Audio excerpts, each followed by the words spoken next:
What's up, everybody? This is the Jedi. I'm here to save your life. I've said to you that Islam is the answer for every single problem that ails mankind. That is not a bold statement of my headset not being right. Hold up. That's not just a random statement. It is the absolute truth, and this is another example of that. You know, we are forbidden in Islam to eat pork. So's the Christian. But we know the story there. They won't be seen without their pork sandwich and their ham and their pork chop and all of it. But I give a damn also because our people are in some of the worst health in the country, and we're the least likely to have health insurance. So you need to try and be healthy as you can, and it's unlikely that you will have a long life if you abuse the vessel that cradles your soul. I also want to say a shout out to all the new subscribers. I'd like to welcome you to my channel. I'd also like to say that there is bullshit from YouTube, because I personally count that I should have at least 1,020 subscribers, and it's still 1,003 depending on where you look. Then on top of that, when somebody subscribes, I immediately go to their channel because they usually have their subscriptions there, and it tells you under my icon how many subscribers that person has. It's 1,003. And I've proven this by the last 20 people who subscribed. I went to their channel and it kept saying that. So we know this is by the devil, the white devil that runs this bitch. Okay, we're going to call it what it is. We don't mince words, at least not from the Jedi. I need you to know that there are over 75 different diseases that are directly linked to pork, my people. If you can't give up Christianity because you're not trying to submit to God, if you can't do a lot of things, you can't have unity as a people, and I could go down the list. But if you can't control what the fuck you put in your mouth, you deserve whatever the fuck you get. I gotta say it like that. To sting you. Sting you. And let you know how pathetic you are. And indeed, suicidal you are. If you put another piece of pork in your mouth after this video. You don't love yourself. You don't love your children. You don't love your family. You don't love anybody around you. You may as well just take a spoonful of arsenic or cyanide or anthrax or something. Maybe we can just order that up for you. We'll just order it up. I mean, this is basic, everybody. Again, Allah has provided everything for His creatures. Everything. Everything. I've got a plethora of videos that I'm going to be sharing with you as well. And something I just didn't endeavor long enough to find. I probably could find it if I keep going, but I'm too fat and lazy. But I'll tell you. You know, it's not just not eating pork for Muslims. We don't eat dead meat. What do I mean by that? Now, in this country, we are, unless you live near some place where you can get to halal foods, which is kosher, if you will. And I've told you, our Jewish brothers and sisters, our cousins, the Orthodox Jews, not them Zionists as fake ass people, but the Orthodox Jew, our cousin, We shop at their markets, they shop at ours, because our diet is the same. It is a diet of submission to Allah, period. And we're the only people on the earth that do that. Christians drink alcohol, they eat pork, they do it all. No submission to God going on over there in that circus act.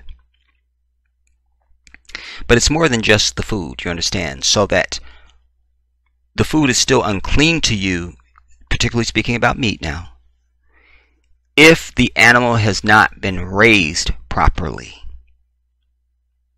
If it has not been raised clean, it is forbidden. If the animal has not been slaughtered properly, which means it's not allowed to suffer. Allah has already covered animal rights.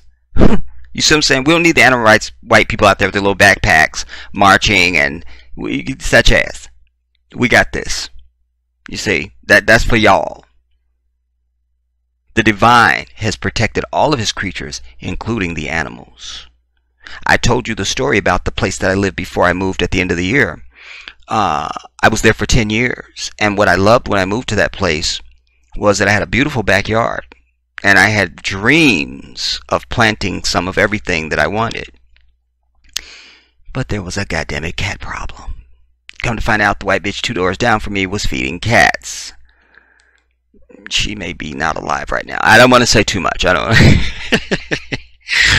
No, but I went down there and I found out she got fucking cat food just sitting out. And she's not even trying to have the cat in her house. She's just feeding cats and shit.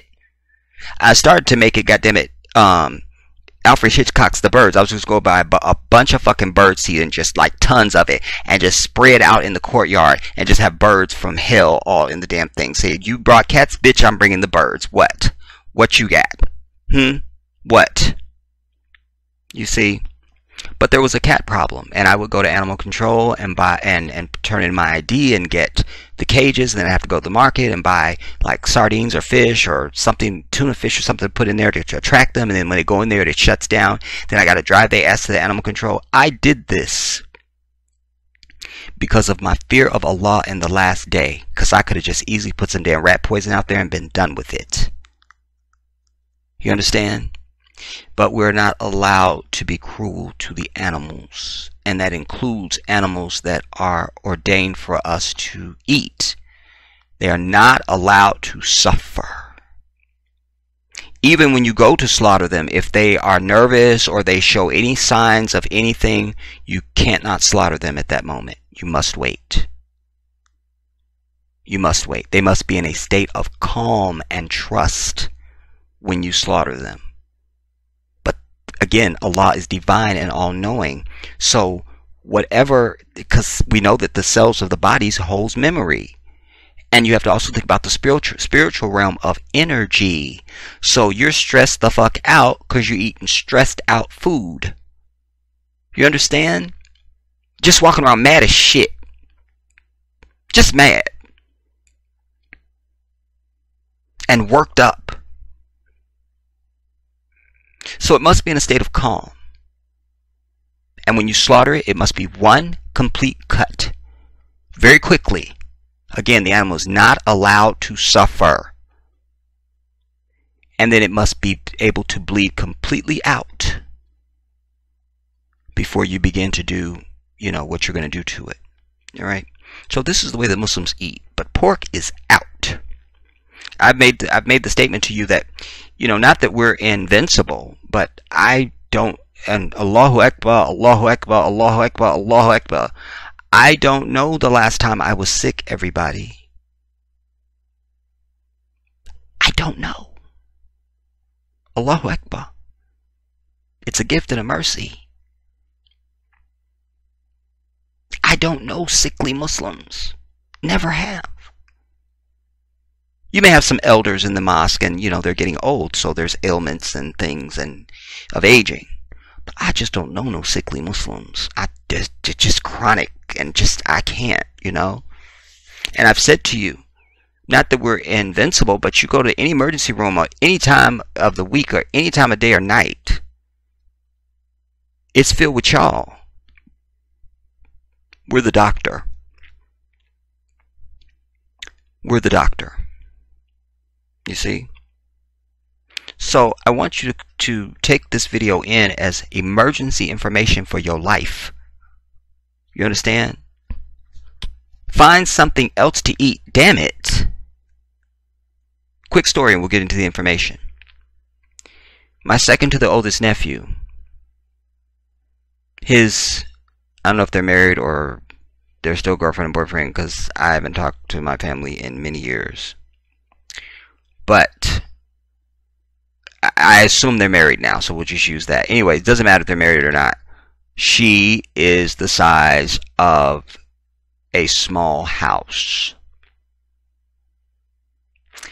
And that's fine. But I said to her one day, she said, "But I'm going to be losing weight. I'm going to be losing weight." Nah. Because what comes to the unsubmissive person who's not trying to submit to God or anything like that means they don't have any other disciplines going on. You understand? No other disciplines. So this is why they blow up like a mace. They float. And I don't know a lot of overweight Muslims either. I just don't. You know. Only way you're going to see that is if it's like a brand new Muslim, like they just, you know. But in time you will see them shrink because they begin to have the lifestyle of Muslims. But I spoke to her one day, and you know, because she was talking about her weight, and I was like, well, let me just ask you this, because I'm the type of person, I'll tell you in a minute, if you want to lose weight, come stay with me, because you won't eat. I don't eat, man. I don't know. I'm not into food. I mean, I know I have to eat. It's okay, eat, Jedi, go eat, you know. But I'm just not into food like that. I used to get whoopings for not eating. You know, get your ass up there to that table. Get your ass up there. You know, my grandmother getting at me with a house shoe or a switch or get your ass. But I spoke to her one day. My nephew's wife. I said, well, let me ask you this. I said, you just finished walking across the desert and you're about to die of thirst. And oh my God, there's this little shack. And it turns out it's not a mirage. It's real. And there's electricity even. But the only thing in there is a refrigerator. You open it up. There's a Pepsi. And there's the most amazing fruit juice known to humanity. Which one do you pick? You know what the fat heifer said? I had to have the Pepsi because I got to have that fizz. I hung up on her and never spoke to her again. Done. Be a fat bitch the rest of your life. I'm done. You see? Allah helps those who help themselves. When you endeavor at anything in life, you seek the help of Allah and you execute. And your Lord will be with you, everybody. That's real. That's real. How many sisters we all know some sisters. The girl, I'm trying to lose this weight. You know. Beautiful sisters. Inside and out with spirit and everything. But you know that ain't healthy for them. I love what Monique, when she told the story of being overweight and what Sydney said to her one day. Because she mentioned something about her weight and I'm too big and something. He goes, Mama, I want to love you for a long time. And if that's going to happen, this ain't going to cut it. It was out of love. And we see Monique is divine. Go ahead, Monique. You go, girl. God damn it. Are we still saying go, girl now, y'all? Can you still say that? I don't give a damn. Get damn it, go, girl. So, your health is important, everybody. It's everything. And most people don't think about their health until they don't have it. You know, laying up in the hospital, suddenly you don't have your mobility.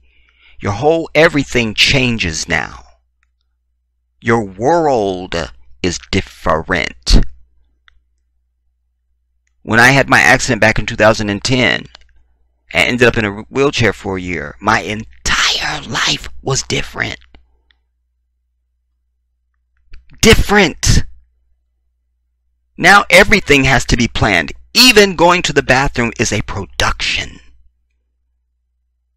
A production. because you got to transfer, and you try, and don't try and take a bath or a shower. Oh my God, this is definitely jihad.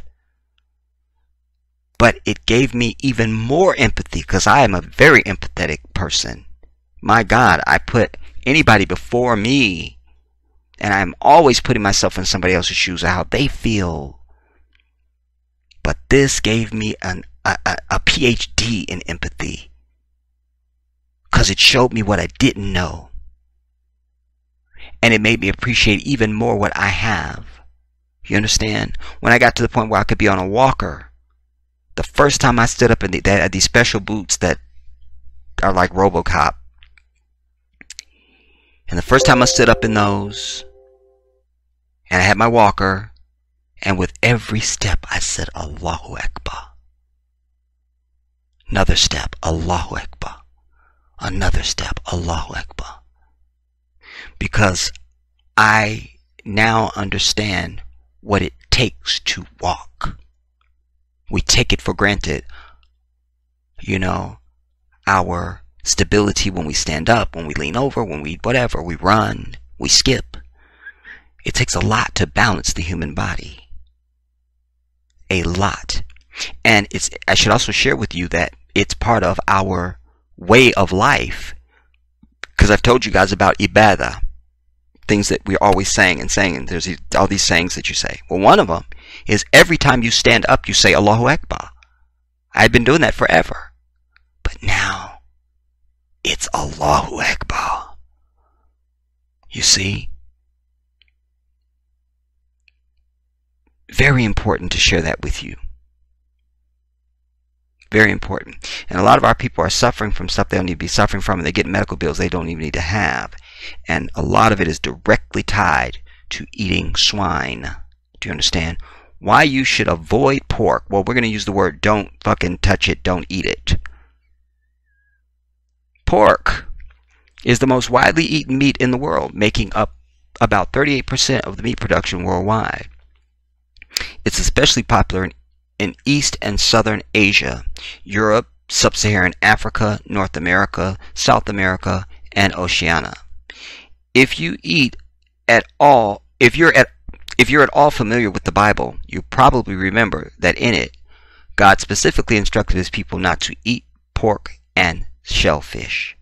Many people are surprised to find this out, but in the Old Testament, God warned us that the pig was an unclean animal. Why? Because the pig is a scavenger and not meant for human consumption. Check out Leviticus. Let me stop and say this. To kill this vomit that comes out of Christian mouths when you say this to them, they go, well, that's in the Old Testament. Okay, but it's still fucking a health hazard to you. Did it become healthy because they lied to you about this whole New Testament bullshit? Oh, here's one for you. Yeah, anthrax is deadly on contact. That's old. That was like 2001. You can go ahead and have anthrax now, everybody. I mean,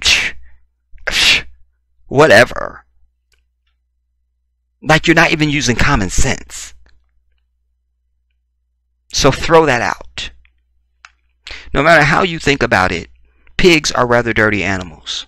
They're considered the garbage and waste eliminators of the farm, often eating literally anything they can find. This includes not only bugs, insects, and whatever leftover scraps they find laying around, but also their own feces, as well as the dead carcasses of sick animals, including their own young. At least one farmer has gone out to feed his pigs and never returned. On that morning, in 2002, he literally became the pig's breakfast. Just knowing what a pig's diet is like can explain why the meat of the pig can be so dirty, or at the very least, not so appetizing to consume. And while being grossed out may or may not be a valid reason not to eat something, it's vital to understand a bit more about pork before reaching your own conclusion. Let's talk about this popular yet seriously questionable protein source. And I want to say this in case they don't say it in the article. It's not just what it does, everybody. The stuff it eats. Do you understand that no matter how much you clean the meat, you are still getting parasites and worm and bacteria. It's not possible to clean swine meat Do you hear what I'm telling you? And for all y'all fake ass Christians with that chitlin bullshit, which I never understood and am never going to, because even if this animal was clean, that shit stinks to the fucking high heaven. Period. The same dumbass Christian who would be sitting over there licking their fingers over some funky ass goddammit chitlins. If you say, here, have some camel's milk. Oh, I don't drink that. But you would take that bullshit? Think about the psychosis that you're under. You need a damn Tylenol and call your doctor. I said it. Problems with pork and why you should avoid it. Why you should never touch it. The pig's problematic digestive system is one. There are reasons that the meat of the pig becomes more saturated with toxins. Hear that? The meat is saturated with toxins. Again, you can never clean it. Saturated with toxins than many of its counterparts, farm animals. The first reason has to do with the digestive system of a pig. A pig digests whatever it eats rather quickly. In up to about 4 hours. On the other hand, a cow takes a good 24 hours to digest what it's eaten. I think I said eats for pigs, and it was probably a pig digests whatever it eats in about 4 hours, okay? And a cow takes about 24 hours to digest what it's eaten. During the digestive process, animals, including humans, get rid of excess toxins as well as other components of the food eaten that could be dangerous for health. Since the pig's digestive system operates rather basically, many of these toxins remain in its system to be stored in its more than adequate fatty tissue ready for our consumption. Another issue with the pig is that it has very few functional sweat glands and can barely sweat at all. Sweat glands are a tool the body uses to be rid of toxins. This leaves more toxins in the pig's body. When you consume pork meat, you too get all these toxins that weren't eliminated from the pig. None of us needs more toxins in our system. In fact, we should all do what we can to eliminate and cut down on toxin exposure. One vital way to do this is by choosing what we eat carefully. And for me, that definitely includes completely avoiding pork products of any kind. And I also want to say to you, it's not just eating pig meat. As Muslims, we read everything because there's pork byproducts that are under different names. If you're not a Muslim, if you're not somebody searching for this information, you're not going to know it. Quick example for you. After my accident, when I was still in my wheelchair, my doctor prescribed me some Docalax because he wanted me to, in case there was going to be any constipation that came along for whatever, And so I got the Docalax from the pharmacy, but I'm reading it, and of course it had gelatin in it, bitches, which means I cannot take it because gelatin is a pig byproduct. Period. No pork for the Muslim. Period. And those who submit to the divine. Increased cancer risks from bacon and other processed pork. And what kills me is you can be sitting up in the hospital with stage 4 cancer on chemo treatments, and they're bringing you fucking pork from the damn cafeteria. What is wrong with this picture? According to the World Health Organization, processed meat like ham, bacon, sausage causes cancer. I want to stop and say this. I don't eat hot dogs. I don't eat lunch meat. Do you understand? These things have nitrates in them, which is directly causal to cancer. And for brothers under the sound of my voice, you definitely need to be watching out for nitrates because that affects your prostate, homie. Your prostate. And by the way, you lose your prostate, you're no longer a man. You don't get erections, you can't urinate, you can't defecate. You're the thing that, how when for brothers, when we go to defecate, you always urinate and you feel it'll cut off sometimes the urine when the feces is about to come out. Whatever. That's your forget the other thing, but that's working, but your prostate is working. Your urine and your semen comes from your prostate, homie. It's formed in your semen is in your your scrotum, but your semen, that's the damn it, Jedi, I'm not a doctor, y'all, god damn it. Sperm, thank you, alhamdulillah. Sperm is formed in the scrotum, but your semen has to have help from your prostate. You see what I'm saying? That's what heats up, and your semen comes out. That's a natural thing that's supposed to lubricate the woman. You feel me? And then you ready, you see. So, but if you lose your prostate, your life is over as a man physically, anatomically. And we are the ones who are most affected by this as far as deaths from prostate cancer.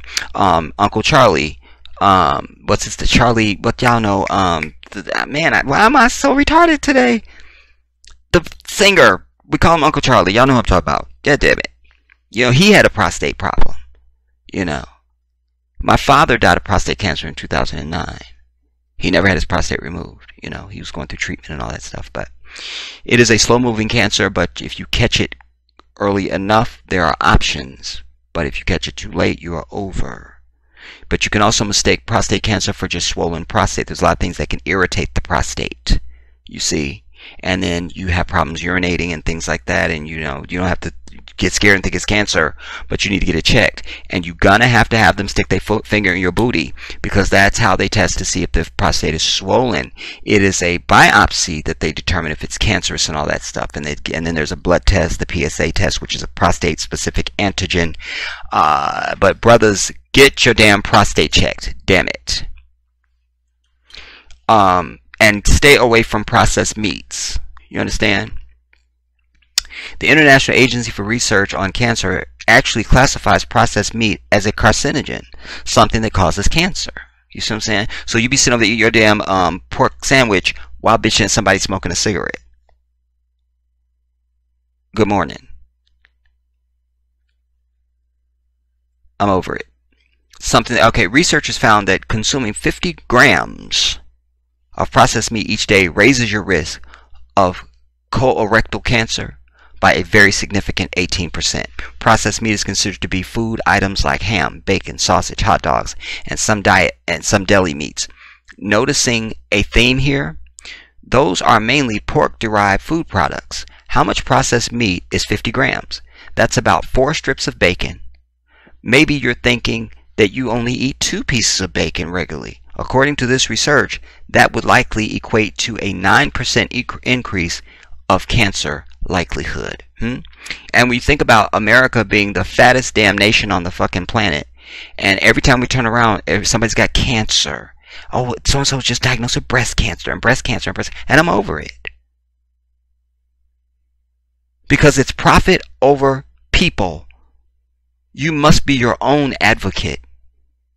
Don't just assume just because something is sold that it's safe. Well, it must be safe, they sell it. No, dumbass. They selling it because they trying to get a coin. Do you understand? Don't get me to talking about how much dirt and bugs and stuff they allow as a percentage in cereal. Don't do it. Swine flu in humans. The swine flu is another virus that has made a leap from pig to human.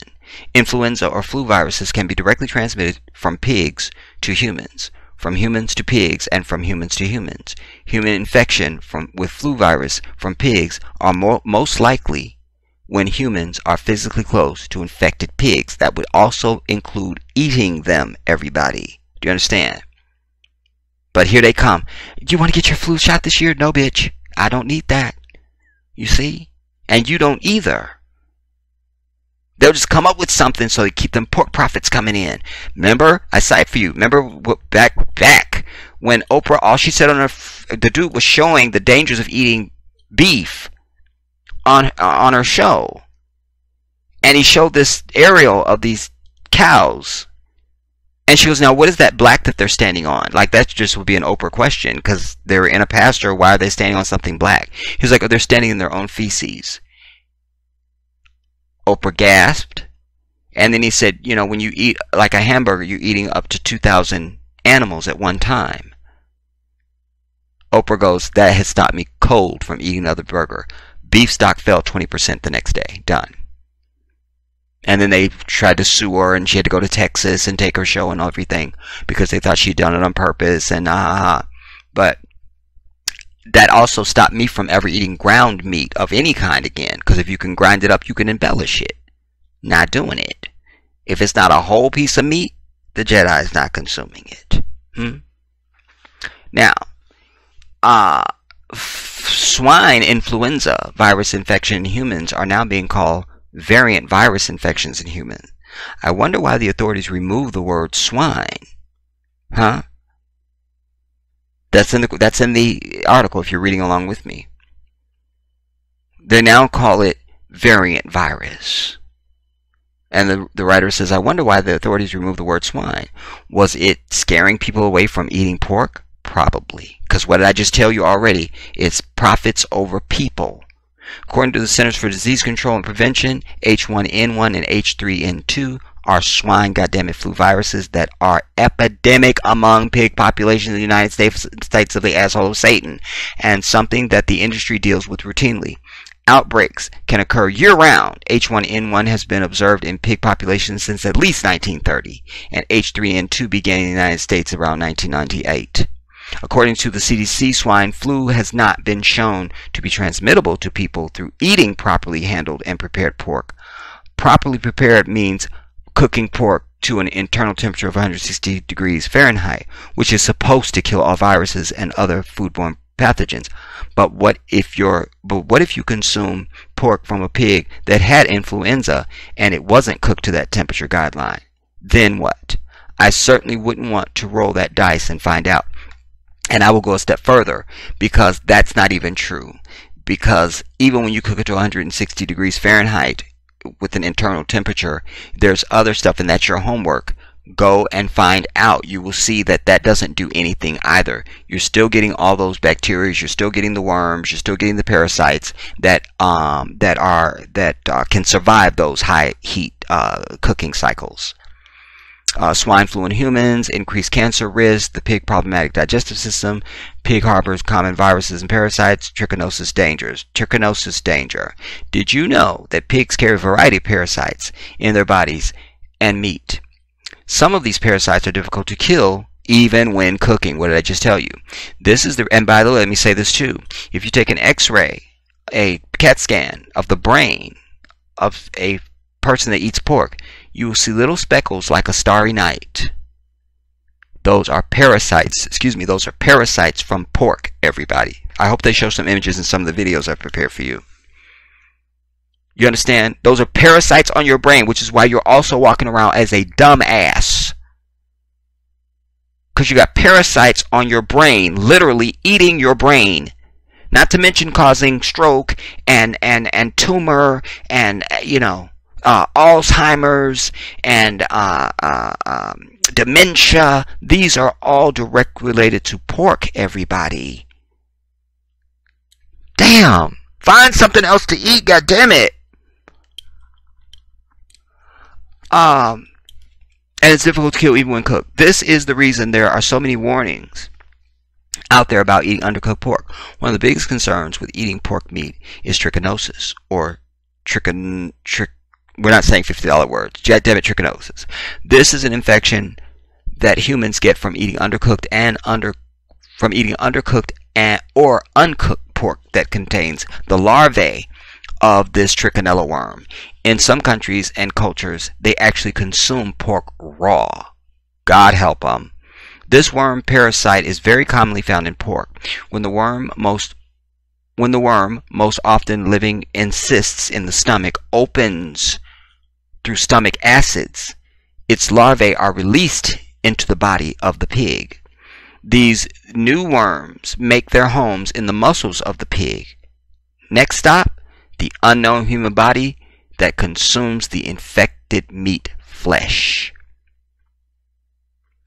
Similarly to what these worms do to the pig, they can also do to humans. If you eat undercooked or raw pork that contains the parasite, then you are also swallowing trichinella larvae encased in a cyst. Your digestive juices dissolve the cyst, but that only unleashes the parasite into your insides.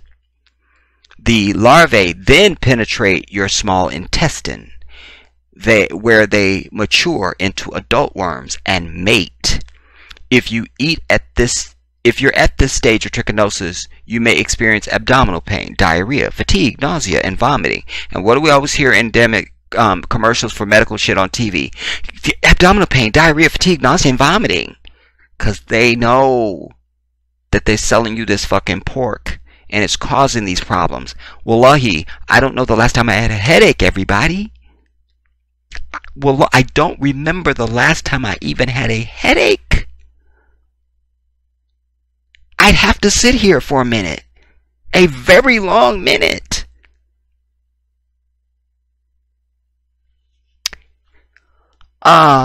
Unfortunately, it doesn't end there. Approximately a week after eating the infected pork, the adult female worms now inside your body produce larvae that enter your bloodstream and eventually burrow into muscles or other tissue. Once this tissue invasion occurs, symptoms of trichinosis include headache, high fever, general weakness, muscle pain and tenderness, pink eye, goddammit, sensitive to sunlight, swelling of the eyelids or face. And while no one particularly wants to consume worms, trichinosis is a serious illness that you should do virtually anything to avoid. Abdominal symptoms can occur 1 to 2 days after infection, while abdominal symptoms usually start 2 to 8 weeks after infection. According to Mayo Clinic, the severity of symptoms typically depends on the number of larvae consumed in the infected meat. The CDC recommends thorough cooking of pork as well as freezing the pork meat prior to cooking to kill off any worms. But listen, that don't do it. I've seen YouTube video people taking frozen pork chops out of the damn freezer and poured Pepsi on them and watch worms crawl out of it. Go and watch it for yourself. Plus, the CDC is not going to get shut down by the big beef lobbies and the pork lobbyists. You understand? They get paid to say, "Oh, it's all good if you just cook it well." No, profits over people. Let us go on. I don't know about you, but I don't feel good about eating anything that I first have to kill off its worms to eat it. It's actually been theorized that trichinosis, the big word, is the exact cause of Mozart's rather sudden death at age 35. An American researcher theorized that after studying all the documents recording the days before, during, and after Mozart's death. By the way, for y'all don't know Mozart, an amazing composer. You will recognize a piece called O Fortuna because even Nas sampled it for "You Can Hate Me Now." You can hate me now, dun dun dun dun, but I won't stop now, dun, dun. That was him and Puff Daddy. Anyways, it sounds like a horror song, but it's not. And I think it's in German. I forget what language it's in when you hear the choir sing it. You know, it's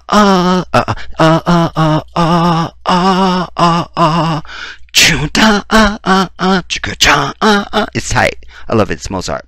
Anyway, this research published in Archives of Internal Medicine's June 2011 issue found that Mozart suffered many of the above listed symptoms, and he himself had recorded in his journal the consumption of pork just 44 days before his own death. Pigs harbor common viruses and parasites. Pigs carry many viruses and parasites with them, whether by coming in direct contact with them through farms or by eating their meat. We put ourselves at high risk of getting one of these painful, often debilitating diseases, not to mention put our bodies on toxic overload. Pigs are primary carriers of Tinnitus, tapeworm, hepatitis E. In developed countries, humans are eating uncooked. Porcine, reproductive and respiratory syndrome, aka blue ear pig disease, Nipah virus, Meningococcal virus, viruses in the family. I'm not reading that word. It's $50. You could send your check to the Jedi before I read that word. God damn it, I'm over it. Each of these parasites and viruses can lead to serious health problems that can last for years to come. Factory farming and pigs. If all these concerns aren't enough, or you think you'll avoid them by cooking your meat really well, then you should also know about the common conditions of pork raised for consumption. Today, a whopping 97% of pigs in the United States are raised in factory farms. This means that these pigs never live a healthy life of fresh air and wide open pastures. And what I tell you, the Muslim, the animal must be raised clean and it must not suffer.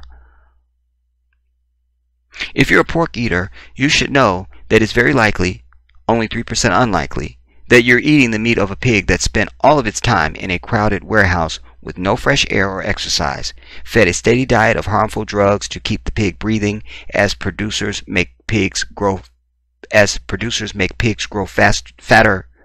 and fatter. These drugs often cause the pig to become crippled under their own excessive and unnatural weight gain. Do these sound like conditions that yield a health promoting piece of meat? Of course not. Which is why you should stay your bitch ass away from pork. Drug-resistant bacteria in pork chops and ground pork. Hear this, my people.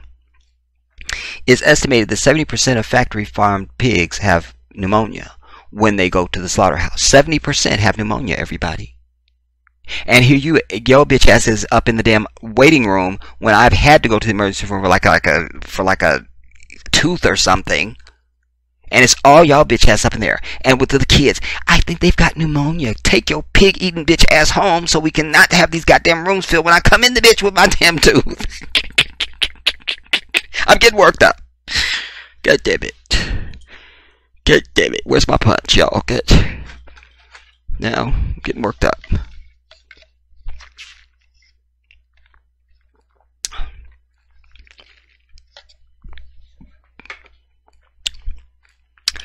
Alright, 70% of factory farm pigs have pneumonia when they go to the slaughterhouse. Unsightly factory farm conditions of filth and extreme overcrowding leads pigs to have an extreme likelihood of serious disease. The conditions are so bad that the only way to keep these pigs barely alive at times is to misuse and overuse antibiotics. I've talked a lot about what this does to humans. Similarly to humans, pigs are more commonly developing diseases that are resistant to antibiotics. Well, see, because there's a relationship. If humans are becoming resistant to antibiotics, so it's because the pigs are resistant to antibiotics. You see what I'm saying? Come on now. You might like the taste of pork, but do you want to consume a pork product from a pig that had a super bacteria? The bacteria-laden pork story continues. A 2013 Consumer Report analysis of U.S. pork chops and ground pork samples found widespread 69% presence of a bacteria called, it's a $100 word. This bacterium infects about 100,000 of y'all bitch asses a year, especially children. What I just say? They sit up there and the kids be wiping and they red in the eyes and they crying and they get on my damn nerves. I can't hear the TV. And can cause fever, diarrhea, abdominal pain in humans. I'm over it. History of pork and cultures that don't eat it. The pig is one of the oldest forms of livestock worldwide. It's said to have been domesticated as early as 5000 BC. 5000 BC. Had to get my British accent. When it comes to the beginnings of pork consumption in the United States, Hernando de Soto is called the father of the American pork industry. In 1539, de Soto landed in Florida with 13 goddammit pigs in tow. I'm over him. And pork consumption spread and grew from then on in America. Pigs were first commercially slaughtered in Cincinnati, which was nicknamed Porkopolis. Orthodox Jews, kosher dietary laws, and Islamic halal dietary laws prohibit pork consumption. There are many other religions and cultures that avoid pork as well. Christian religious denominations that forbid pork consumption include, and I'm not even going to read it, because anybody reading that fucking Bible, it fucking prohibits it for you. So you have certain denominations that prohibit it. Give me a damn break. We're not even reading it. It'll just work me up, and I'm getting pissed off even knowing that it exists. I'm over it. But we'll read this. Avoiding pork for these groups is based on Leviticus 11, Deuteronomy 14, Isaiah 65, and Isaiah 66. Start reading, bitches. Better meats to eat. Instead of the other white meat, let's look at some meats that are protein rich and known to be health promoting. I'm talking about high quality protein that's not only tasty but very nutritious. Grass-fed beef. Grass-fed cows have high levels of vitamin A, B, and C, and we're not going to read that because they're healthy. Bison, go and get that. Muslims eat a lot of lamb. I will tell you that. I love lamb. Oh my God. Wild caught fish. Final thoughts on why you should avoid pork. What you choose to eat is up to you. Myself, I choose to stay away from unclean pork and shellfish. The reasons discussed here are just the tip of the iceberg when it comes to eating pigs and your health. If you think you just can't opt for a higher quality pork product, think again. Don't be fooled by a no hormones added claim when it comes to pork, because even though it might be true, hormones are not allowed in the US for any pork production. It's the pig itself. The factory farm conditions and the common use of drugs that are some of the main problems that hormone free will not get rid of or negate. Do your own research. Carefully consider what the Bible so many years ago warned us about, and then make your own educated decision about what you choose to feed yourself and your loved ones. As I told you, if you eat another damn pork, anything after watching this video, you are suicidal and you don't love anybody around you. You understand? And if you're feeding it to your children, we should have CPS come to your house and cart your ass away for being an endangerment to the goddamn children. I said it. Yeah, damn it, I might make the call. I'm over it. Alright, let's get into our videos now, you guys, because we have several very informative videos. I may just choose to run them back to back. I'll keep my mic open so that if I need to jump in to highlight something, I'll do that. But I'll try and get us through them kind of quickly if I can. Let's go. This first one now is tapeworms on the brain. Get into it. The most common cause of adult onset epilepsy in the world is called neurocysticercosis, which okay, we're getting problems. Pork. Let's start over. Curled up. Oh, you know why? Because my other software is running that is compressing the video before this. We're gonna troop her through. Okay, maybe I'll stop here. You won't know it. I'll wait till it finishes processing, and then we'll continue. That's my evil plan. Alright, we're gonna try again. The most common cause of adult onset epilepsy in the world is called neurocysticercosis. I'm over it. Which literally means pork tapeworms curled up inside our brain. A review last year out of the Mayo Clinic describes the problem. Cysticerci, meaning the pork tapeworm larvae, create cavities in the human brain and other body tissue where their tiny bodies grow, sometimes into tapeworms 2 to 7 meters in length, and can live up to 25 years in the human body. 7 meters means 23 feet long. On MRI, so-called wormholes appear. CT scan, there can be so many in the brain. And when they do it the other way, see on there they're showing up black. When they do it the other way, they show up white. And it looks like a starry night on your brain. At one time, it can appear similar to a starry boom. sky. Okay, alhamdulillah, they're showing it. Each star is a fluid-filled cyst with the beginning of a... Each star, as we're calling it, is a fluid-filled cyst with the beginning of a living, growing tapeworm on your damn brain. Stop eating pork, black people. Have some damn self-control.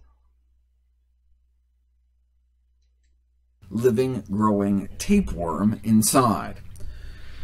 This is what they look like on autopsy. This is what their face looks like. They have these rings of hooks to grab onto our brain tissue. Ooh, who wants a pork chop? Who wants it? Nothing says pork chop like this picture. I simply have to have it. This year, a review was published by the CDC on the public health implications of cysticercosis acquired in the United States. Pork tapeworms on the brain has emerged as a cause of severe neurologic disease in the United States. Neurologic disease, huh? And I'm sure those soldiers that come back from wherever, oppressing and aggressing on innocent people, and they're at Walter Reed and all of it, those well-meaning nurses and doctors are bringing them pork. While treating their neurological disorders that they come back with, and you're just making it worse by giving them a damn pork chop. I'm over it. Even after pork tapeworm larvae infect our brain, some people remain asymptomatic their entire lives, while others can go for years without symptoms and then suddenly become very ill with seizures, headaches, and other focal neurological deficits as the larvae multiply within the nervous system and other tissues, and can cause sudden death just due to the pressure buildup in the brain.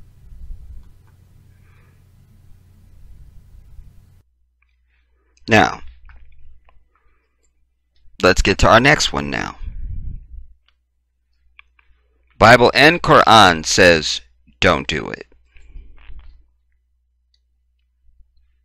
Quran law, which states, forbidden to you for food are dead meat, blood, and the flesh of the swine, and that which has been invoked the name other than Allah. You see?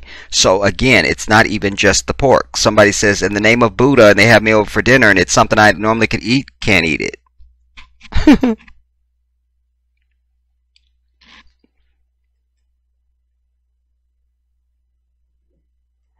Also, everybody, I want to say, my grandmother used to say, don't talk over your food. Don't talk when you're up to the table. Eat your food. Well, she didn't know at the time, and neither did I. But what I know now is that that affects your food. Just like when I brought you the Zamzam video about the water. When we pronounce Bismillah over our food and our water, it changes the property of the food and the water. Thank you. So be careful what you say over your food when you're preparing it and when you're eating it. That's real. Like when I go to the market, as I put stuff in my cart, I'm saying Bismillah, Bismillah, Bismillah. And then certainly when I'm about to prepare it, I say Bismillah, and I just constantly, and then when it's done and I'm about to put the fork in my mouth, Bismillah, So this matters. It matters. If you believe in the divine and the power of the divine and the power of his name, you will do it.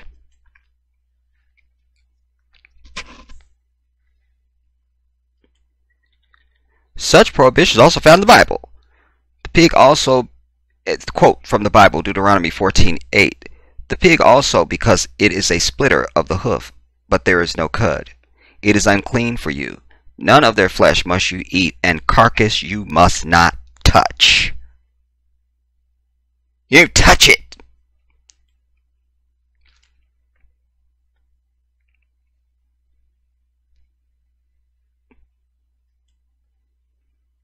Islam, Arabic word which means submission to the will of Almighty Allah, has laid down the foundation for the best approach to keeping good health. In the Holy Quran, the Last Testament, Allah exhorts the believers to select the best food and to stay away from any harmful food to maintain good health. Quote, let him find out which is the best food to be had. Eat of the best foods we have provided for you.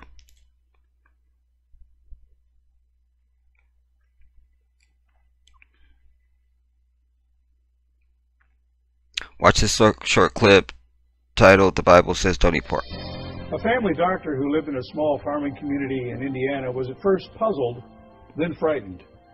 He began observing strange symptoms in his patients. Starting out as innocent-looking rashes, they quickly became alarmingly large, painful lesions.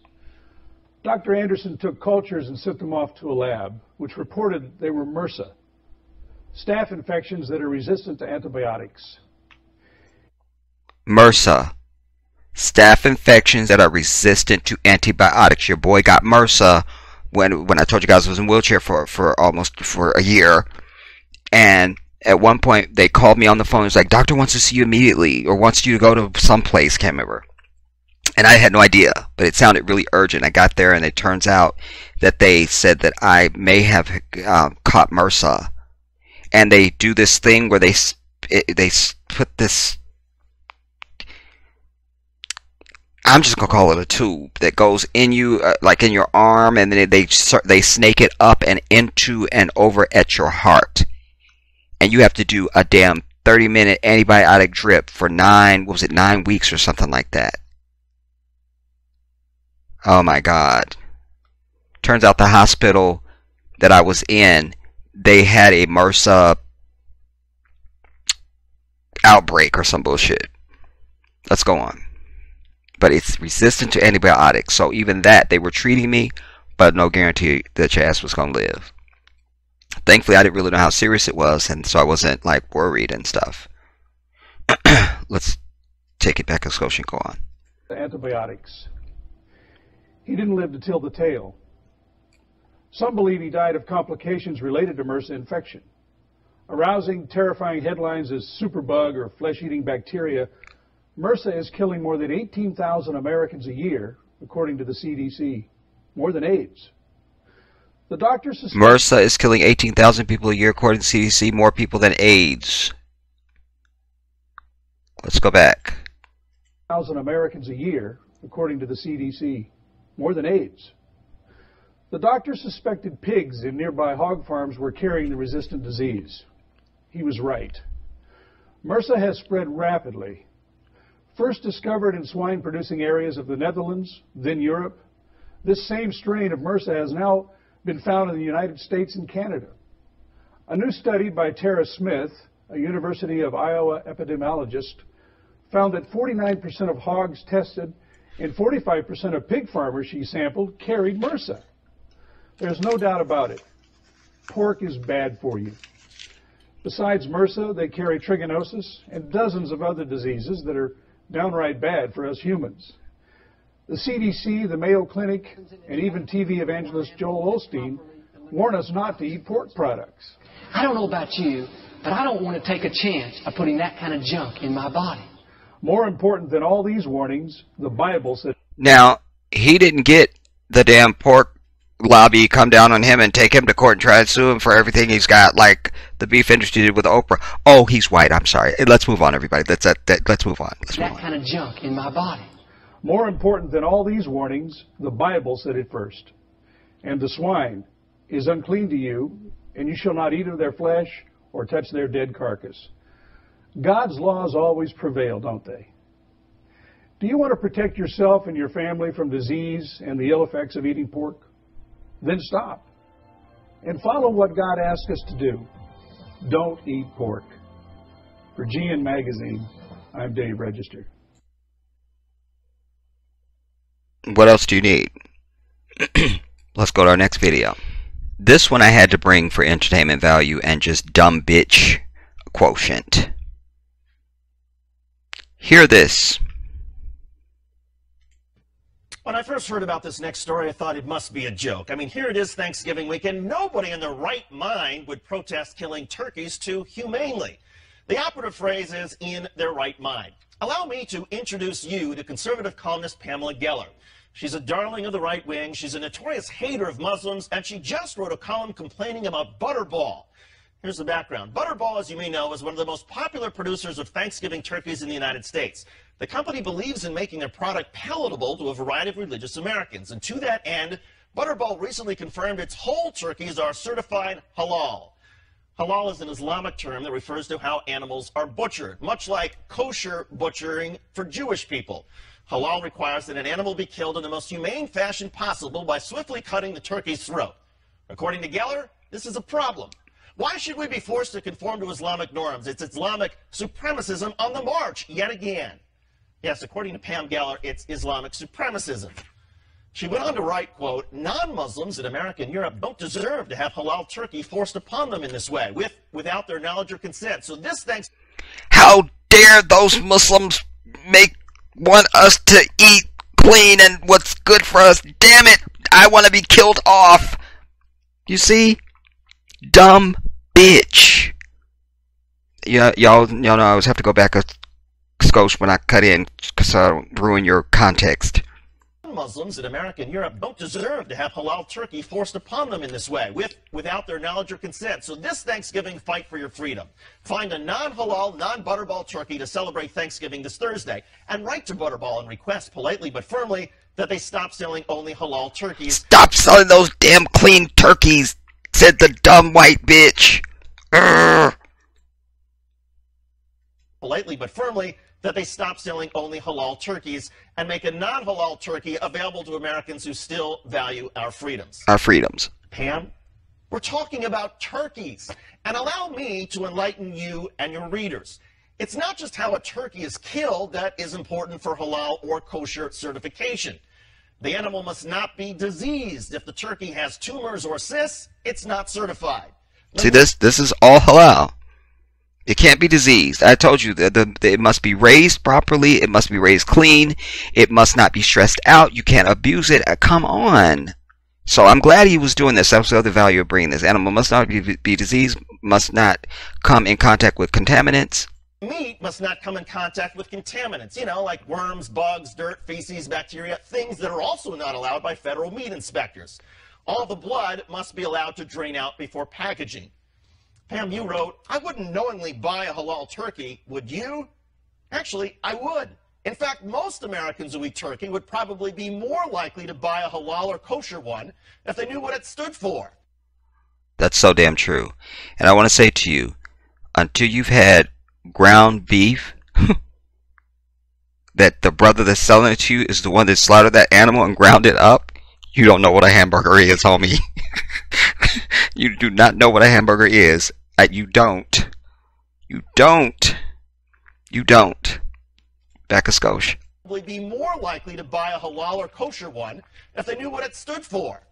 But I want to help you protect your Thanksgiving from the threat of clean, healthy, humanely butchered meat. So I encourage you to go to a turkey farm tomorrow, ask for the most diseased animal around, clobber it over the head with a dull hammer, but not too hard because you want the bird to suffer for a while. Drag the animal on the ground, smear it in feces, take the bird home, expose it to as much bacteria as possible, then serve it as your Thanksgiving meal. I love that. I love that. Or better yet, somebody just shows up at her fucking house with a fucking diseased carcass ass fucking turkey. Oh, here, bitch, get your freedom. I'm just hateful enough to do it. After all, as you wrote, who wants halal turkeys, especially on a day in which we are giving thanks to God for our freedom? Exercise your freedom, Pam. Go with diseased, dirty, infected turkey meat and let us know how your family and guests enjoy the holiday at your house or whatever insane asylum these days you are calling home. I love that. Damn it. And we should still send the don't get well bitch cards when you're in the fucking ICU. I understand that. Let's go to our next video. Now, this is Dr. Zakir Naik, who is one of our most eminent scholars in Islam. He is from India. And it's a short video, but it's something else I wanted to mention, everybody. And I will try and find the video for another piece or something. But there's a video of there's some Muslim brothers that are bringing some goats to slaughter. And you see how they bring them out. And you see how the animal reacts when they start reciting, when they say Bismillah, and they start reciting Quran. The animal lays down and completely submits. You won't believe it. You won't believe it unless you see it. You won't believe it unless you see it. They submit. Because what did I tell you? Everything in Allah's creation submits. It's just the same as when you say Bismillah over the water and it changes the property of it. Everything in existence submits to the divine. Everything. Except for your black ass. But that's another video. Get that, it's another video. Alright, hear this now. Why does Islam prohibit eating pork? This one I'll probably help you out a little bit more with just because he has a thick accent, but I understand him perfectly. The 13th most common question today, according to me, is that why does Islam prohibit a Muslim from eating? Wait, did y'all see our queens? Boom. You understand? Those are respectable women who respect themselves. And you don't have to wear this. This is niqab when you just show the eyes. You don't have to do that. And there's another sister, and sometimes my sister wears it. There's a few sisters actually wearing that. You know, that's that sister's level of where she, like, you know, there's, you know, maybe you clean the bathroom, but somebody else goes in there and really just like disinfects the bathroom. They both clean the bathroom, no problem. So this is the difference. So this sister who wears hijab and burqa and so forth, that's how she wants to submit and express. But this sister says, no, I'm going even further. It's her choice. That is not the law of Islam. Know that, women. Know that. Let's go on. Well, we're just a couple seconds in. We'll start at the beginning. The 13th most common question today, according to me, is that why does Islam prohibit a Muslim from eating pork, the flesh of swine? The answer to this question is, Quran says in no less than 4 different places. In Surah Baqarah chapter number 2 verse number 173, Surah Ma'idah chapter 5 verse number 3, Surah Anam chapter 6 verse number 145, and Surah Nahl chapter 16 verse 115. Hurrimat alaykumul maytatu waddamu walahmul khinzir wama uhilla li ghayrillah bi. Forbidden for you for food are dead meat, blood, the flesh of swine, and any food on which any name besides Allah's name is taken. I want to say this about him also. I've told you about, we have many people who are known as Hafiz. That's somebody who knows the Quran like from cover to cover and can recite it. They've memorized the entire Quran. Allahu Akbar.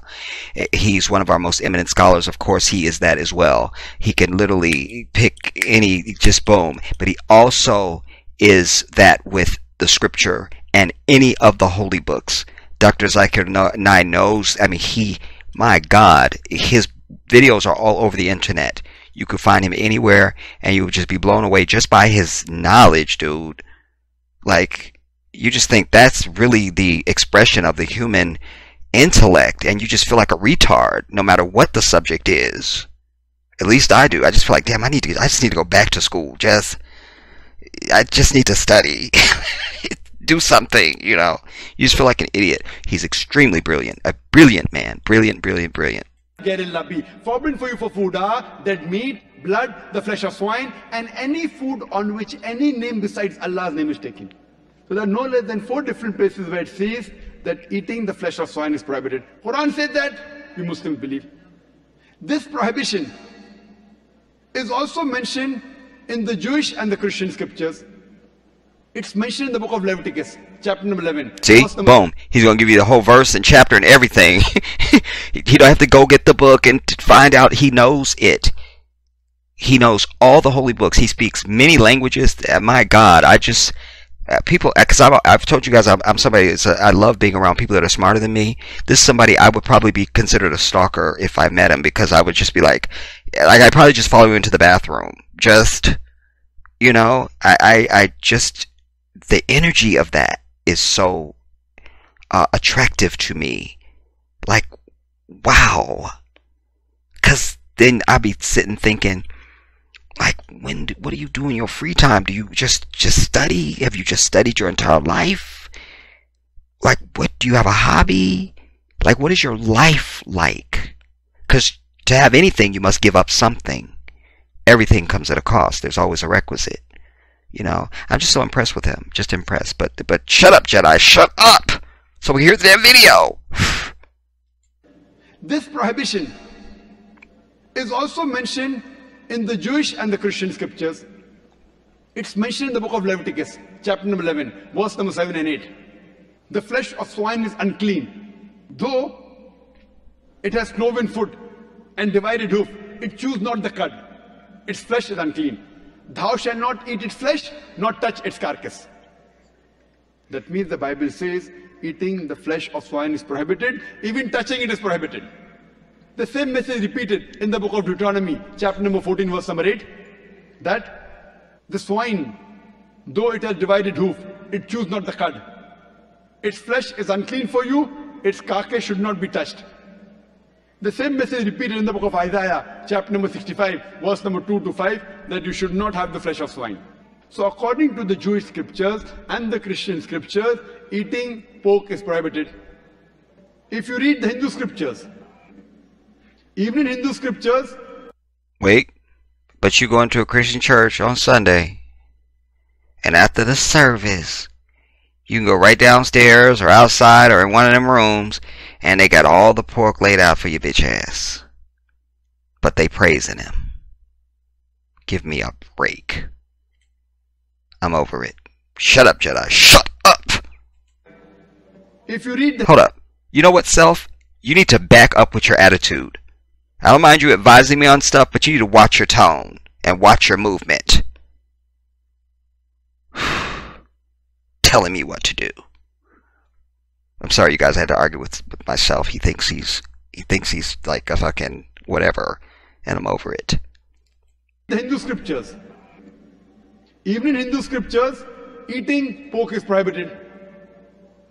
It's mentioned in Manusmriti that a Brahmin, a twice born, should not eat cock or onion or dung heap pig.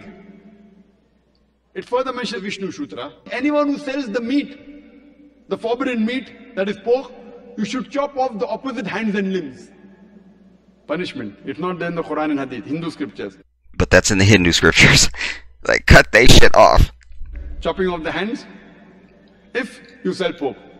Let us analyze what are the logical reasons. So according to the religious scriptures, whether it be Christianity, Judaism, Hinduism, Islam, it's clearly mentioned in all these scriptures that eating the flesh of swine is prohibited. Let us analyze what are the logical reasons and scientific reasons for the prohibition of eating of pork.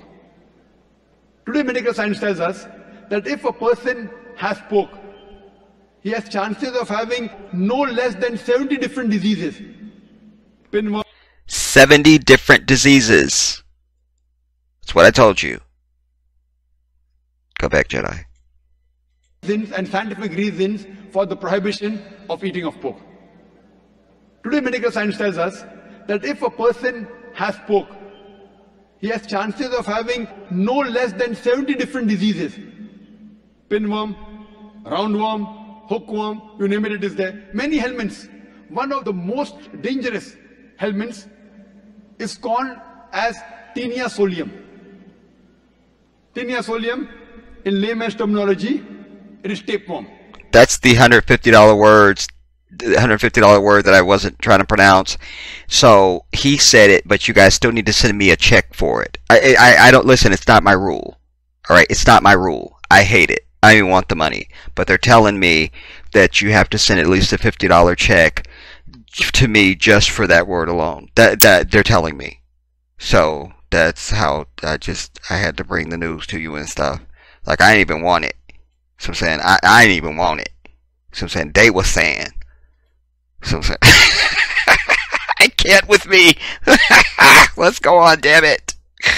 One of the most dangerous helminths is called as Taenia solium. Taenia solium, in layman's terminology, it is tapeworm. Tapeworm. And it harbors in the intestine. It's very long. And the eggs, the ova, via the bloodstream, can enter different organs of the body. If it goes to the brain, it can cause memory loss. If it goes to the eye, it can cause blindness. If it goes to the heart, it can cause heart attack. If it goes to the liver, it can cause liver damage. It can damage almost all the organs of the body. And by the time you realize, you are suffering from this tinea solium, it's already too late. The other dangerous disease is, if a person has pork, is trichura trichurasis. That's another $150 word. You guys gotta write another check now. I hate it, you guys. I hate it. I wish it wasn't even like this, but you have to now send me another check for that word too. I don't even want it, but I have to. They're telling me. The dangerous disease is, if a person has pork, is trichura trichurasis. Just hearing that word, I think I just lost a tooth. I think I just lost a tooth. I think I just lost a molar. Trichura trichurasis. And many people have a misconception that when you cook your food very well, these helminths die. According to a research, out of 24 people suffering from trichura trichurasis, 22 have cooked the food well. That means the food that you cook in your house, the normal temperature you reach cannot kill the germs and bacteria and the ova that are there in the pork. There are various other reasons why a person should not have pork. Today science tells us that eating pork has got fat building material. It has very little muscle building material. Because of the fat building material, person has high chances of having hypertension, atherosclerosis, heart attacks. That is the reason more than 50% of the Americans, they suffer from hypertension. How many of us know somebody, I have to take my high blood pressure medication. I got to take my high blood pressure medication. No, bitch, you need to put down that goddamn pork chop is what you need to do. Start with that. Huh? How about we start with that? Atherosclerosis, heart attacks. That is the reason more than 50% of the Americans, they suffer from hypertension because... More than 50% of Americans suffer from hypertension, he's saying. 50% of the Americans, they suffer from hypertension because most of them are pig eaters. Today we know that one of the most filthiest animals on the face of the earth is the pig. Wherever you find feces, muck, filth, you will find the pig there. It is the most dirtiest animal. Some people say, in certain countries like Australia, I know, they breed the pig very well, very hygienic. The Queens. Even in Australia, in the sty, the pigs are kept together. The pig, when it excretes, it eats its own excreta. So do you have man 24 hours manning wherever he excretes, he picks up the excreta? No. So even in Australia, the pig is dirty. It's one of the most filthiest animals. And one more reason I can think of besides many is that today science tells us pig is the most shameless animal on the face of the earth. It's the only animal that invites its friends to see when it's having sex with its mate. When the pig is having sex with its mate, it invites its friends to see him having sex with the mate. In America, modern society, they have dance parties.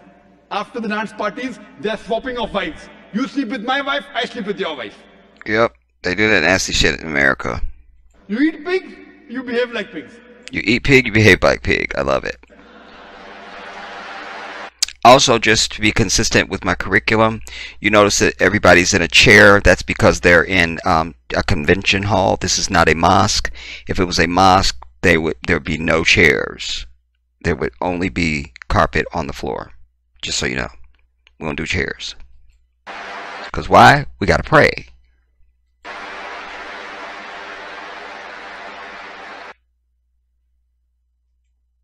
Okay, that's the conclusion of that one. I believe I have one or two more, everybody. And I've tried to select short ones, as much as I could, to just keep them kind of short. No need to have long ones if we can have the information, be complete. That's the criterion, So if the information is important and it's a 5-hour video, then we'll watch a 5-hour video. We'll do it. Alright, but no need to on this. Alright, why pork is prohibited in the Bible and the Quran. This is some more information. You will hear him also reciting Quran. The way that they've done this video is a little...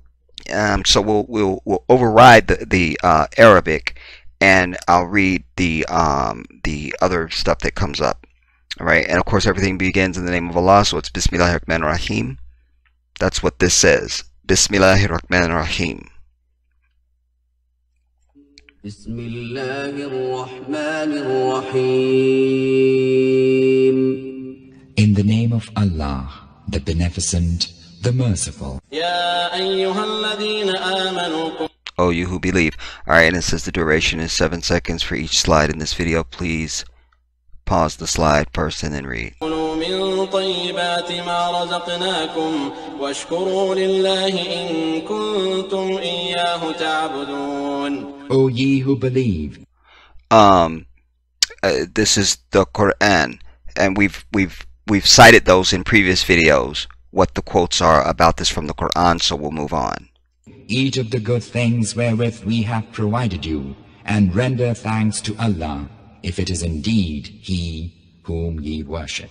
The Christian is likely to be convinced by his religious scriptures that the Bible prohibits the consumption of pork in the book of Leviticus.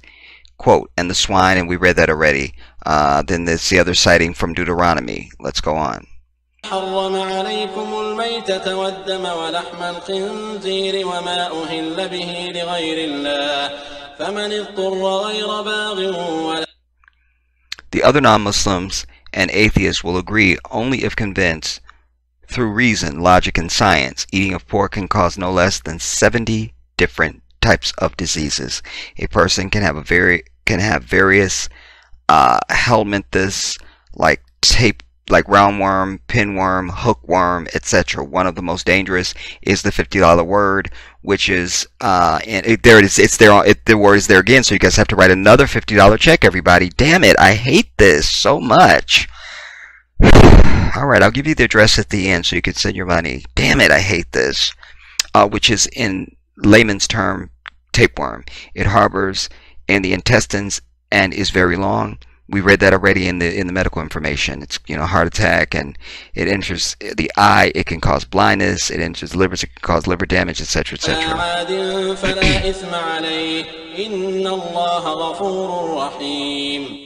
He hath forbidden you only carrion and blood and. By now you've picked up the guys translating the Arabic.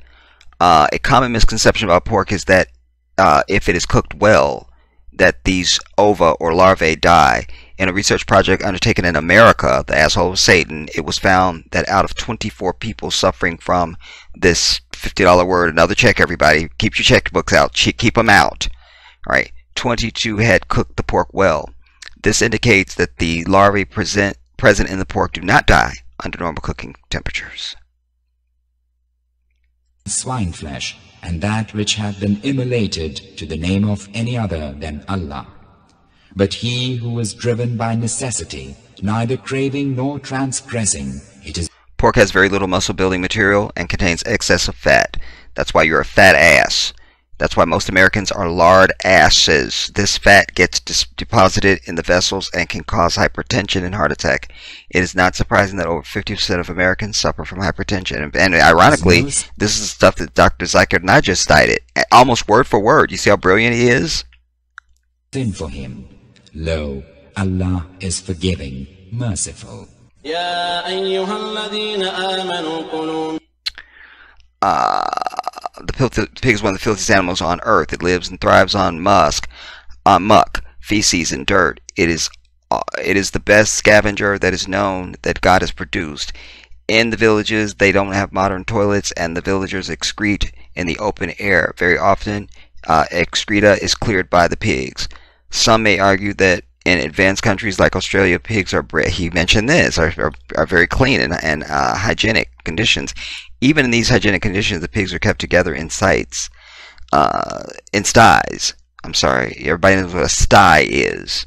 No matter how hard you try to keep them clean, they're filthy by nature. They eat and enjoy their own as well as their neighbors' excrement.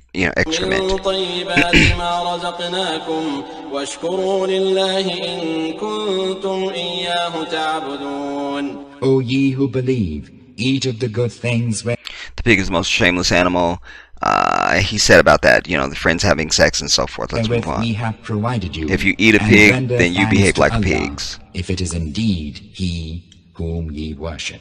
إنما Pork is prohibited in the Bible and Quran. We Muslims are the best who don't eat pork. But the violation of this commandment of God is often seen by what? The fake-ass Christian. I'm over it. حرم There's little Sarah with her pork chop. There's Sarah. There's Sarah, everybody. There's Sarah. Or no, that's Katie. I'm sorry, that's Katie. My bad.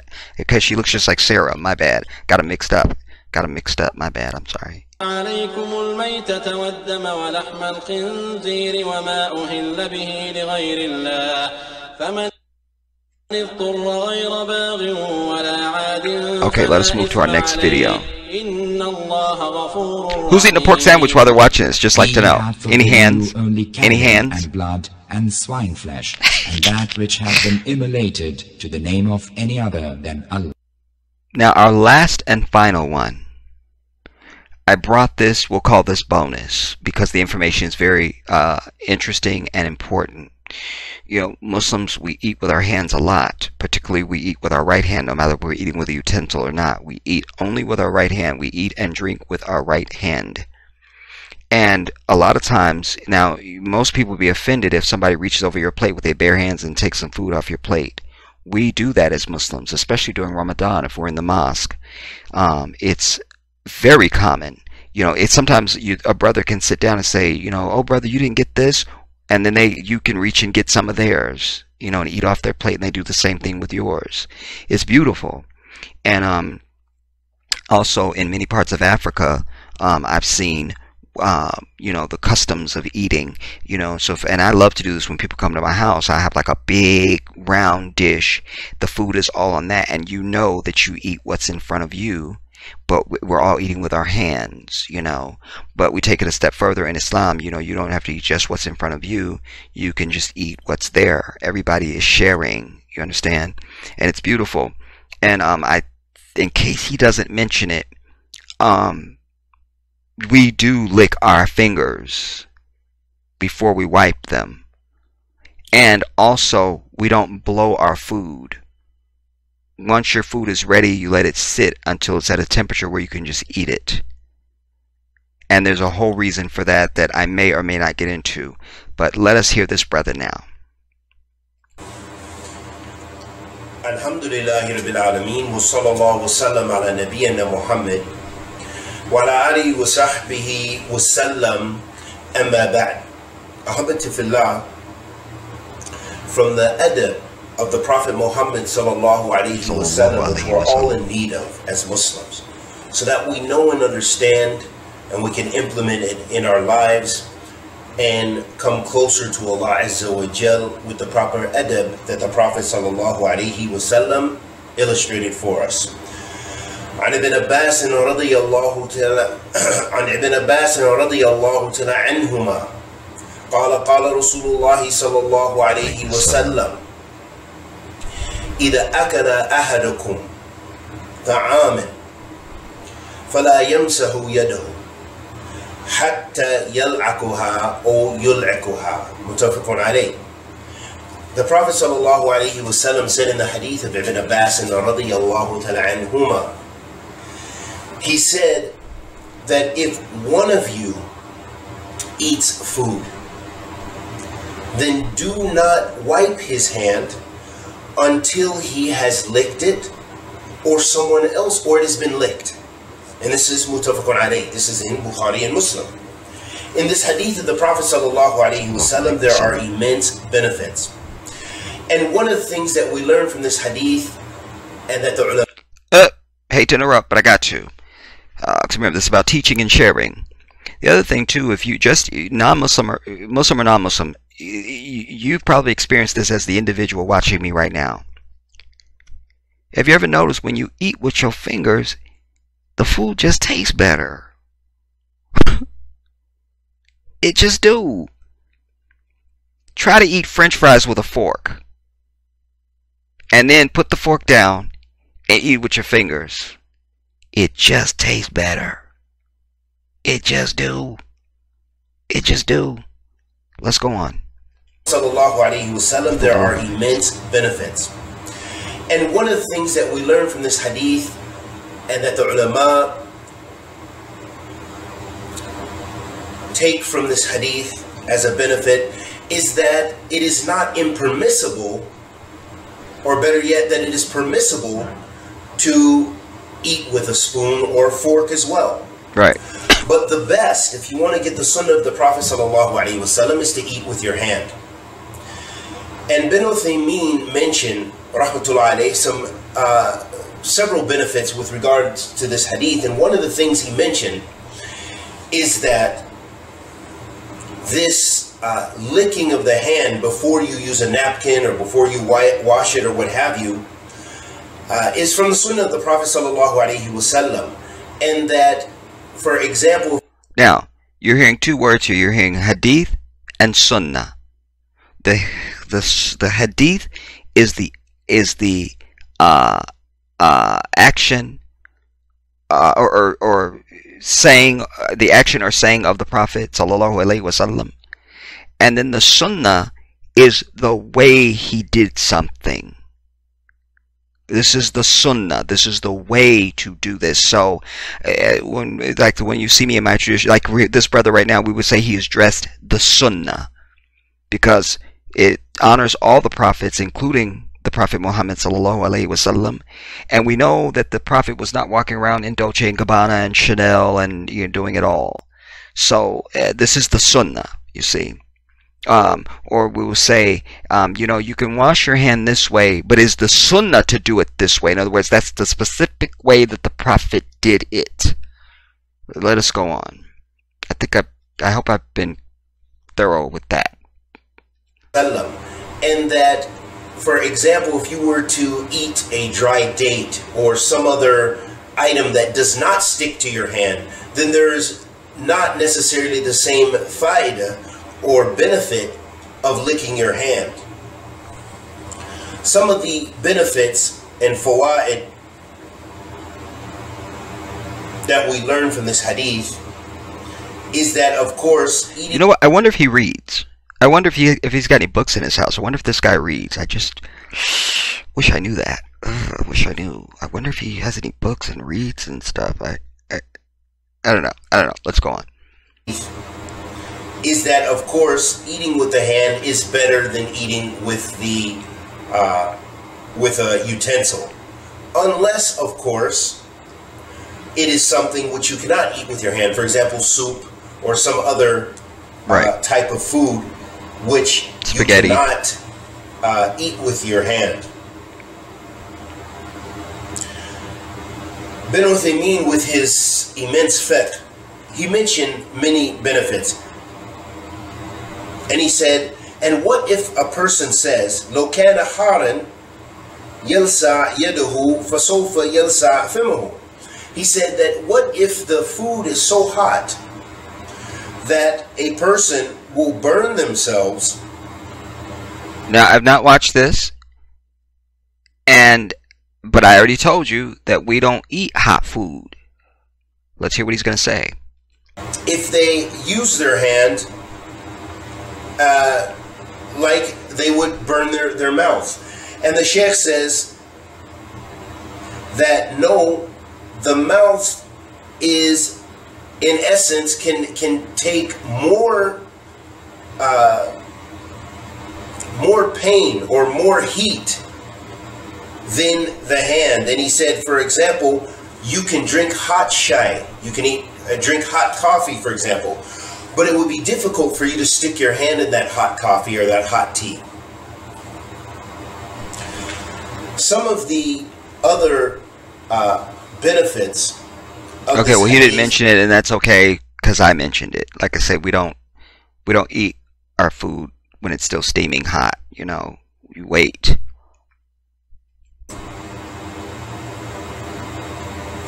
And this is one of the great benefits that I want to mention before we end this study of this hadith.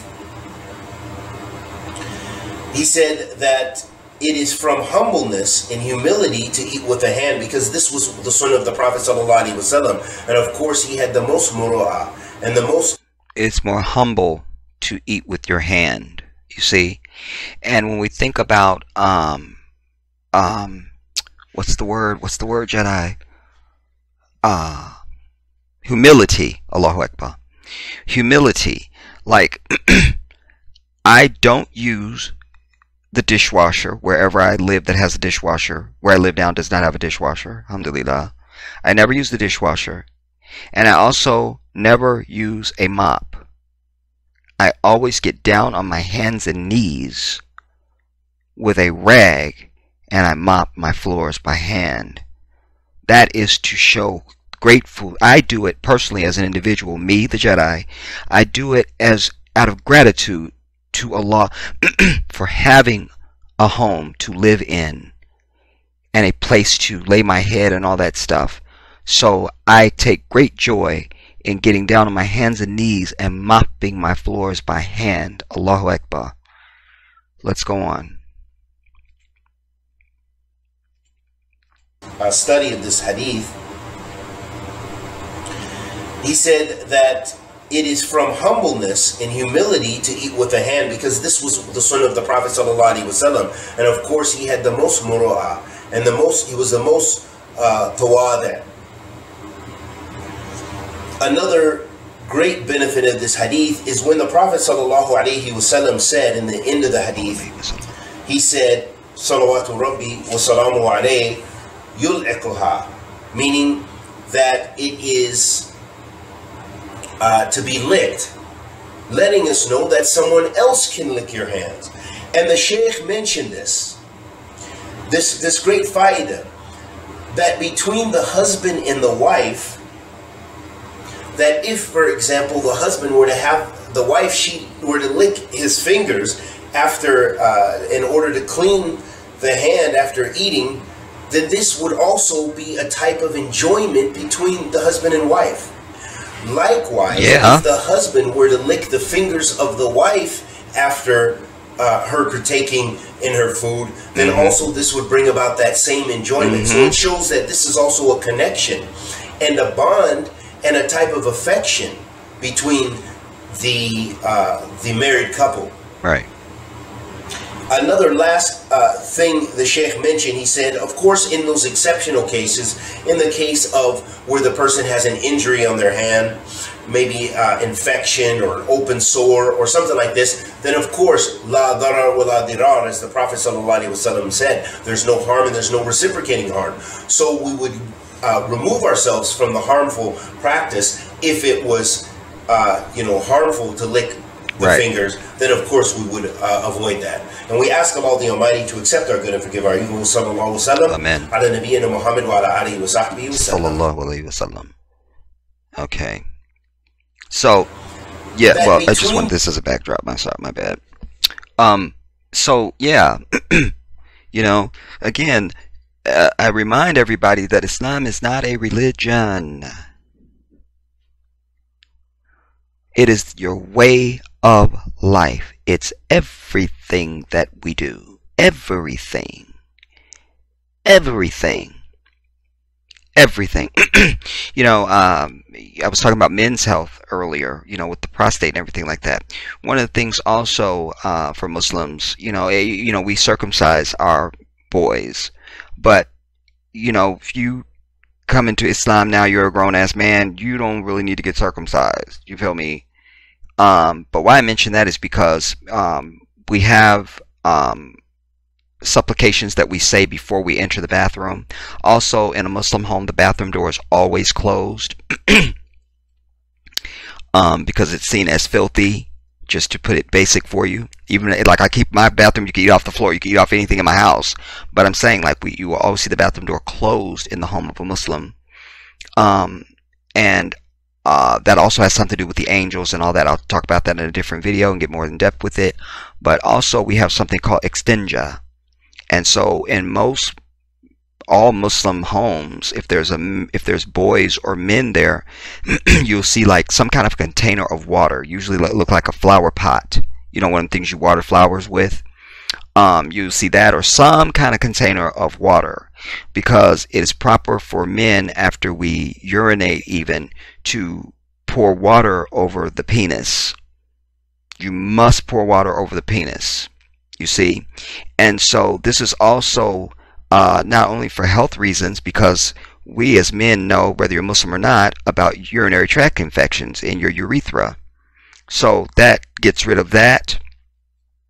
It also prevents your wife from having to see pee stains in your damn drawers if she is kind enough to do your laundry for you. Because remember, she don't got to do nothing. She don't have to do nothing, says Allah. Alright. And then you just don't have no pissy drawers. I mean, you know what I'm saying? Just like, I mean, come on. But it's also good hygiene, you know, to keep you clean. So that's just another thing just to share, like what I'm talking about. Like everything in our life is covered. I spoke earlier about washing my hands. Well, I'm definitely going to wash my hands 5 times a day before I pray. You know, but I'm washing my hands anyway, other than that. You know, outside of the prayers, but you must wash before you pray. So of course you begin with your hands. So we keep our hands washed. Muslim men also, we keep our fingernails cut back completely. You see, no long nails on Muslim men. You know, I usually keep my pinky one just a little longer because I have to pick my teeth, and I pick my nose. I told you I'm a picker, goddammit, I'm a picker.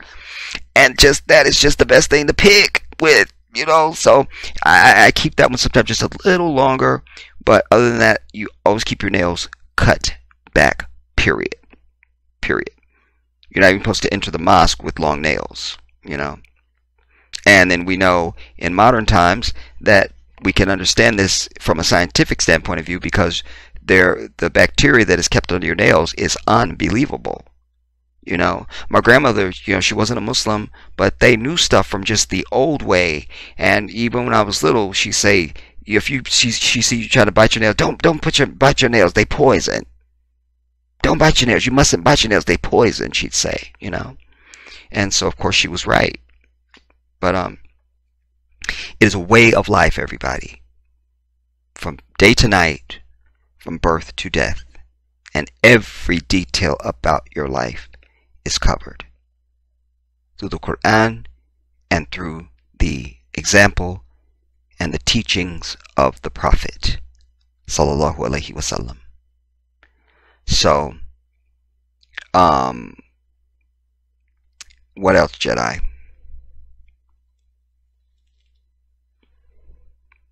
I think that's everything, you know, at least for this particular curriculum. I will be bringing you more, you know, things with regard to miracles from Islam, prophecy, science, astrology, geography, anything, you know, that I can include in my curriculum that I'm doing now, you know, to just give you as full of a view as I can as just one individual. Just try and give you as full a view as I can about the completeness of this way of life that is designed by the Creator. This is not some imam or scholar telling you to do this or that, or you must do this and do that. It is Allah who has designed your way of life. He has said to the believers that, as it relates to the Prophet Muhammad sallallahu alaihi wasallam, that he is the best example of a human being, and you should emulate him. You see, so everything that the Prophet did was on guidance from the Creator, you know, down to the way he went to the bathroom. Understand me? So everything is covered. Everything is covered. And this way of life is meant to keep you. We can also talk about finance, because the Quran also gets into that, and the Prophet Muhammad as well. You know, like Muslims, we don't have debt. You feel me? We don't have debt, and you know, they have these prosperity gospels in these fake ass Christian houses of death. And who was it? Was it my sister? One of my sisters. I like how you just made it an acronym, HOD, in one of your comments. Who was that? Oh, it's not gonna come to me now. Anyways, I love you. But yeah, the house of death, goddammit. You know, because I say that all the time, and I just love seeing that in an acronym. But you know, we don't have debt, and in fact, Muslims have the highest incomes per capita. We have more degrees. We have the highest education per capita if you compare it to other sectors of the population, etc., etc. Certainly our Christian counterparts. But as it relates to money and debt, it's one of the things you guard against evil, especially when it comes to money. You must guard against that. So we don't charge tax or interest on anything. We're not allowed to receive interest or tax on anything. So banks in this country are recognizing our way of life, and so it is possible for Muslims to open up non-interest bearing accounts. Do you understand what I'm telling you? If you give somebody money, it's more advisable to give the money. But if it's going to be a hardship on you to give them the money and you need to loan it, then you can loan it to the person, but you're not allowed to attach tax or interest to it.